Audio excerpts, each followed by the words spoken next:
Ishani, Ishani, how was the day? Good. Good? Yes. ऐसे भी आज लेट हो गया ना, जल्दी जाना चाहिए था। मम्मा मुझे ना चिप्स दे दो या तो फिर आइसक्रीम। अभी ठंड में आइसक्रीम खाना है और रोज रोज तुम्हारा बहाना, मामा चिप्स देना। स्कूल छुट्टी হবে তারপরে চিপস খেতে খেতে যাবি, प्लीज পেটে জামস হবে, পেটে ব্যথা হবে। प्लज পেটে ব্যথা হলে তখন কী করবি বল? प्लीज হ্যাঁ, আজকে একটা মজার কথা আমি শেয়ার করি। আমি যখন ঈশানীর স্কুলে আনতে গেছি, ও কিছুতেই আসবে না।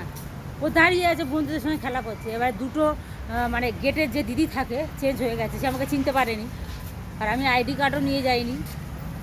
তাই বলছে কি যে এটা তোমার মেয়ে বাচ্চা, তো আমরা বুঝবো কীভাবে? তো আমি বলছি কি বুঝবে কি, আমি তো রোজই আনতে আসি। ও দাঁড়িয়েই আছে, ও আসতে চাইছে। আমি বলছি ওটা আমি ওর মা।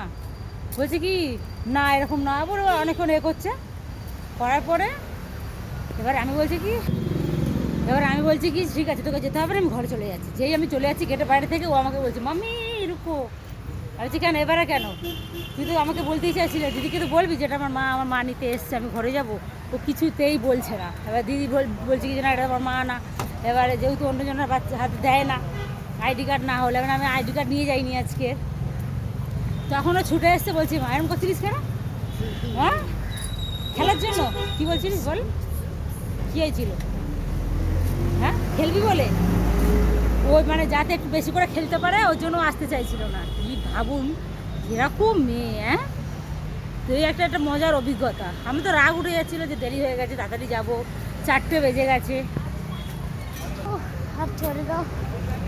তো কী বলবো আর, তাড়াতাড়ি কি বিরিয়ানি বলছে, বিরিয়ানি খাবে, ঘরে রান্না করে এসছি, বিরিয়ানি খাবে।